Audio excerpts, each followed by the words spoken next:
नमस्कार, मी साक्षी अनासने. स्मार्ट न्यूजमध्ये आपलं स्वागत. पाहूया त्याच्या ठळक घडामोडी.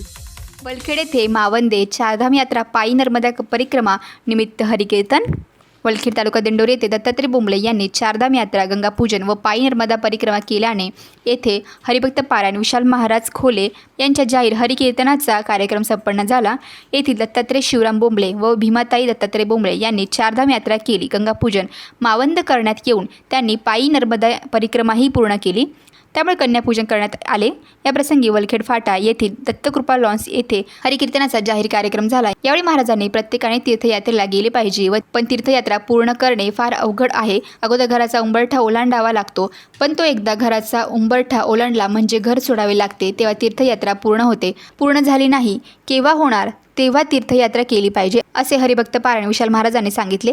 हरिकीर्तन अतिशय सुंदर होऊन यावेळी यांचा सत्कार करण्यात आला व आभार मानण्यात आले. त्यानंतर महाप्रसादाचा कार्यक्रम झाला व त्यानंतर कार्यक्रम समाप्त झाला.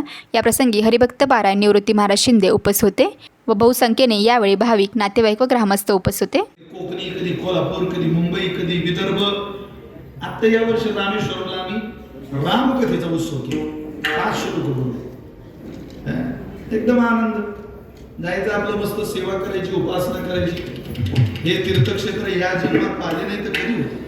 प्रत्येकाला अपेक्षा असते आमचं जीवन पूर्णतेला गेलं पाहिजे, पण अपेक्षा काही पूर्ण होत नाही.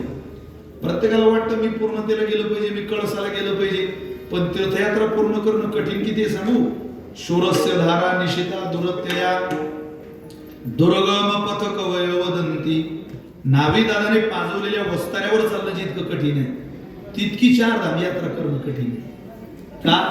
अगोदर सगळ्यात मोठी जीवनातली यात्रेकरता अडचण काय असेल तर उंबरठा आहे. तो उंबरठा कोणाला ओलांडा वाटत, सगळ्यात मोठी अडचण येते. एकदा तो ओलांडला की तीर्थयात्रा फार सुखाची, पण उंबरठा ओलांडू देत नाही. अहो, कीर्तनाला ओलांडू देत नाही. बायको म्हणते जाऊ नका कीर्तनाला, आम्ही तो नाही, मी जाणार. जाऊ नका, मी सांगते, आम्ही तुम्ही जाणार. ती बाई म्हणते नका न जाऊ. आम्ही म्हणते जाऊ दे. न लागलं की घरी राहतो माणूस. काय तीर्थयात्रेला लोकांना असं वाटतं माझ्या वाचून काय होईल, काय होईल, काय होईल. अरे काय होतं तुझ्या वाचून? एकाला तर लग्न होईपर्यंत हरिपाठ केला, लग्न झाल्यावर हरिपाठ सोडलं. त्याची गुरुजी म्हणत काय बोल लग्नाच्या अगोदर तू म्हणे आता महाराज आता लग्न झालं, मला जीवनाचं सार काढ. काय सार आहे जीवनात? म्हटलं महाराज काय बायको जीव लावतो. अरे राम राम राम. ती मला घरात येतं बरोबर मला म्हणते मैं तुम्हारे बिना जी नाही सकते. मनुष्याच्या जीवनाचा इतिहास लिहिते. तशी नाही. सकाळ झाली, तिला म्हटलं आता नाश्ता बिस्ता झाला, लोक घरी रडायला गेली. पिया चले परदेश थोडा बोलूजी. तो म्हणीनं रात्री जेवण केलं. रडणाऱ्यांच्या बाबतीत महिला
सांभाळले अनाथा.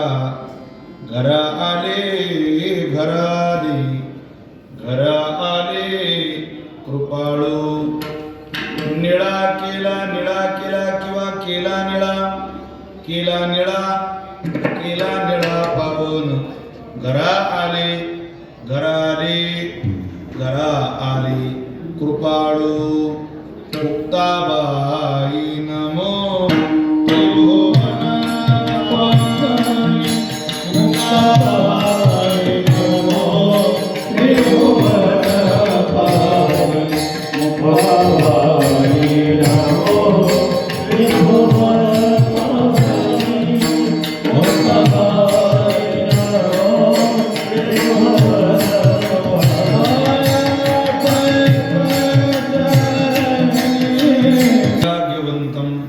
सुविचारयुक्तं नमामि जोगं शिरसा गुरुन्तं महिम्नपारन्ते परमविदुषो यद्यसदृशी स्तुतिर्ब्रह्मादीनामपि तद्वत् सन्नास्त्वयि गिरः अथा वाच सर्वस्वमति परिणामावधिगृणं ममापेशस्तोत्रे हरनिरपवादपरिकरः व्होल्टेज कमी का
सावध होती भजनीला देव करा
म्हणून आलो. तिथं सुद्धा पिंगळ्याचं आयोजन झालं. तुमच्या मुलाबाळापर्यंत हे न्या, त्यांना पारमार्थिक क्षेत्रात. येस मराठीसाठी नारायण राजगुरू, वलखेड. अशाच प्रकारच्या ताज्या घडामोडींसाठी येस मराठी न्यूज यूट्यूब चॅनलला शेअर करा, सबस्क्राईब करा, लाईक करा आणि पाहत राहा येस मराठी न्यूज.